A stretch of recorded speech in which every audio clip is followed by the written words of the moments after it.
Et bonjour à tous, c'est Raph.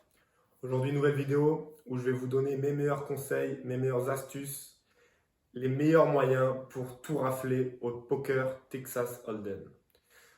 On va commencer tout simplement par le premier conseil que j'ai à vous donner. Je ne vais pas passer par 14 chemins, peut-être par 5-6 chemins, mais ça va aller très vite. Je vais tout vous dire en un rien de temps. Voilà, tout simplement parce que je vais vous dire tout ce qu'il y a à savoir. Et on va commencer avec quelque chose d'un peu extra sportif. Quelque chose qui ne se passe pas vraiment dans le jeu du poker, mais qui commence dès le début. La première chose que vous allez vouloir faire quand vous commencez à vous installer à une table de poker, c'est vouloir avoir un verre de whisky. Whisky pur, s'il vous plaît. Ok. Par exemple, là, je vais me remplir un peu plus. Et toujours avoir, quand on commence une partie, un verre de whisky. Et alors, ce verre de whisky, il va être primordial pour une chose qu'on appelle l'attitude. Ok. La façon d'être planté dans le sol, la façon de regarder tout le monde qui est autour de la table, la façon de juger les uns les autres. Le verre de whisky va faire son effet dans le sens où on va venir pouvoir de temps à autre siroter son verre. Attention, on ne boit pas du whisky, on sirote son verre de whisky et ce qui va faire toute la différence. Ok, je suis là, je suis posé à la table, la partie commence. N'hésite pas, je viens prendre une petite gorgée. Voilà, on est sur du whisky pur, il n'y a aucune émotion sur ma tête, juste un petit brin de plaisir qui se dégage parce qu'on apprécie ce qui est en train de se passer, on aime ce qui se passe. Voilà, on montre à tout le monde que on est habitué à ce genre d'ambiance, à ce genre d'événement. Voilà, une partie de poker, c'est quelque chose qui ne nous fait pas peur et on apprend de la meilleure des façons avec un verre de whisky sur la table. Pour rentrer un peu plus dans le vif du sujet, premier conseil que j'ai à vous donner quand on vous distribue les cartes, on vient distribuer à tout le monde, tac, tac, tac, tac, tac. Vous recevez vos deux cartes. Il n'y a qu'une seule façon, une seule façon correcte et admissible de regarder son jeu. On vient avec sa main dominante, moi je suis droitier, rapprocher le jeu de la table, du côté de sa main, et on vient soulever avec le pouce et l'index qui appuie ces cartes. Okay. Je veux voir aucun autre mouvement. Aucun autre mouvement. Tout le reste, là, tout ce qui est, je regarde mon jeu là, je me penche, je le ramène ici, je regarde là, je fais n'importe quoi avec mes mains, ça ne m'intéresse pas, je ne veux pas le voir, ça montre un manque de confiance en soi, c'est pas professionnel du tout. Okay, vous commencez à regarder votre jeu d'une façon non charismatique, non appropriée, vous avez déjà perdu dans votre tête et dans la tête de toutes les personnes qui sont autour. Okay, deuxième point important. Ça, c'est quelque chose que j'ai appris avec l'expérience. C'est un ami à moi qui m'a souvent répété ce proverbe. La rivière peut surprendre. La rivière peut surprendre, ça veut dire quoi? Ça veut dire que peu importe le jeu que j'ai ici, dans ma main, je vais suivre la grosse blinde. Je vais suivre le premier montant qui se fait autour de la table avant qu'on ait dévoilé les trois premières cartes. Parce que, qu'est-ce que ça veut dire? Vous n'avez aucune idée de ce que les autres ils ont. Même si vous avez un jeu de merde, ça se trouve, les autres, ils ont un jeu encore pire que vous. Ok? Ça, ce sera toujours quelque chose qu'il faut avoir en tête. Mais surtout, les trois cartes qui vont être dévoilées à la rivière, c'est les cartes les plus importantes. Ce n'est pas les deux qui sont là, finalement. Ok? Si ces trois cartes-là qui sont dévoilées, elles vous permettent d'avoir un jeu, vous avez un jeu de merde, vous avez un 2 et un 5, et à la rivière, vous trouvez un 3 et un 4, ça y est, la partie, elle commence. La partie change de bord. Ok, vous maîtrisez, vous avez déjà une empreinte un peu plus importante sur les événements. Ok, on peut tomber sur une flush. Ok, on peut tomber sur ce genre de choses. Donc vraiment, les trois premières cartes, vous voulez les voir. Vous ne vous couchez pas avant d'avoir vu ces trois cartes. Ok, sinon vous ne jouez pas au poker. Vous êtes juste là pour vous dire, vous avez perdu d'avance. Vous n'avez pas parié alors que vous avez même pas, personne n'a vu la rivière et vous n'avez pas parié. C'est une mentalité de faible que je n'aime que si je vois moi à une partie, je me dis cette personne-là ne durera pas longtemps à la table. Aussi simple que ça. Ok? Quel autre conseil je peux vous donner? N'hésitez pas à sourire. Certains moments, il ne faut pas sourire, bien sûr.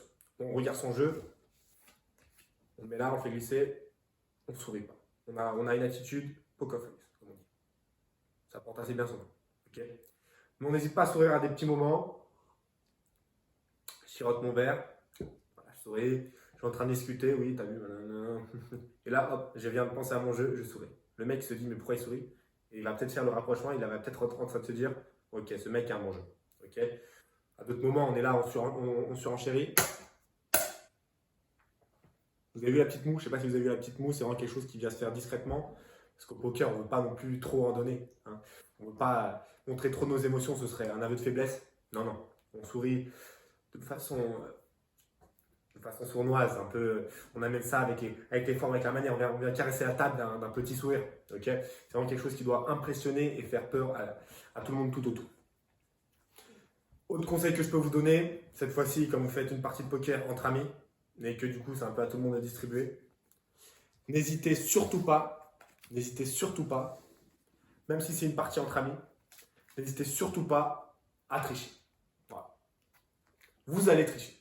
Quand c'est votre moment de distribuer, vous allez tricher. Ok, vous distribuez les cartes. Voilà. On se retrouve avec les 4 joueurs, par exemple. Excusez-moi. On se retrouve avec les 4 joueurs. Et là, je me retrouve, moi, perdant. Ok. Ça peut paraître un peu tordu. Là, vous n'avez pas compris comment j'ai fait. Vous doutez de rien.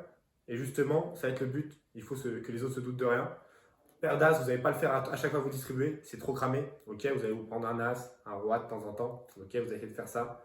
Je ne vais pas vous donner toutes les techniques pour tricher. Ok, c'est pas mon rôle ici. Je vais vous laisser vous rediriger vers d'autres vidéos si c'est vraiment quelque chose qui vous intéresse grandement. Ok, mais n'hésitez surtout pas à tricher entre amis. Voilà, trahissez leur confiance. Vous n'êtes pas là pour vous faire des amis. Et vos amis sont déjà là, ils sont déjà autour de la table. Ok, vous êtes là pour gagner du pognon. Vous êtes là pour repartir avec un stack plus élevé que vous êtes arrivé. Ok, c'est aussi simple que ça. Même si on met des petites sommes, on met des petits 50 € pour la soirée et tout, on veut repartir avec le gros lot, avec le pactole. On veut plumer ses amis.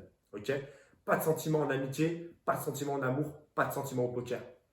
Aussi simple que ça. Ok, dernière paire de conseils que je vais vous donner. Celle-là, elle se dirige un peu plus quand vous jouez au strip poker. Ok, ça c'est quelque chose que quand j'étais jeune, j'ai beaucoup fait. Hein, quand il y a quelques femmes autour de la table, ça devient tout de suite intéressant, ça donne un peu la chair de poule. Ok, mais quand vous jouez au strip poker, j'ai un conseil à vous donner. Vous allez absolument perdre la première partie, la première manche, vous allez la perdre. Pour quelle raison, me direz-vous? Vous allez vouloir vous retrouver torse nu. Et à partir du moment où vous êtes torse nu, les autres vont se dire, mais il est faible, il part directement avec un désavantage, il a perdu la première manche, qui est cet homme? Non. À partir du moment où les autres adversaires voient vos tétons, vous avez l'avantage psychologique sur eux. Parce qu'imaginez, je suis là, bon, je reçois mon jeu, je regarde mon jeu, ok, et là je relève la tête, je vois quelqu'un torse nu, je vois ses tétons. Dans ma tête, ça gamberge. Ok, je me dis, putain, il a des beaux tétons. C'est ce que vos adversaires vont faire une fois que vous allez être torse nu. Ils vont réfléchir non plus à leur jeu, non plus à ce qui se passe au niveau de la rivière, non plus à qu'est-ce que je vais miser, ils vont réfléchir à vos tétons. Aussi simple que ça puisse paraître, c'est vraiment très important. Et à partir du moment où vous êtes le premier à perdre et à montrer vos tétons, vous avez déjà l'avantage sur tout le reste.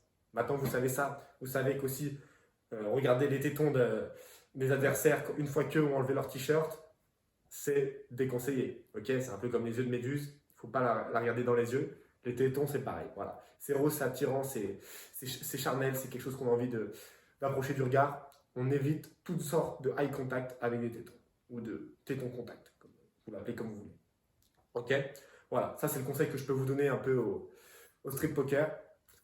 Encore une fois, le conseil général du poker le plus important, tout est dans l'attitude, tout est dans la façon de se poser. Je suis dans mon fauteuil, confortablement installé. On vient me distribuer mes cartes sont là. Non, je ne vais pas me lever, faire ce geste d'aller vers le jeu de cartes pour récupérer mes cartes. Non, je fais un signe de tête, je montre au dealer que non, je veux mes cartes dans ma main, à côté de moi, parce que je ne veux pas perdre cette position de force dans laquelle je suis installé. C'est aussi simple que ça. C'est tout pour aujourd'hui. N'hésitez pas à venir vers moi si vous avez des petites questions, des petits points où vous souhaitez que je l'approfondisse. Je reviendrai peut-être dans une autre vidéo, peut-être en commentaire. Je n'hésiterai pas à vous répondre. Voilà. Donc n'hésitez pas si vous avez des questions, des moments de jeu où vous vous êtes dit putain là j'aurais pu faire mieux, qu'est-ce que je dois améliorer? Ok, n'hésitez pas à venir vers moi. N'hésitez pas non plus à vous abonner, c'est important pour moi, pour le référencement, tout ça, pour faire grandir la chaîne. Ok, je vous souhaite de bien jouer, bien plumer vos amis, bien plumer vos adversaires et on se revoit très vite. Bisous.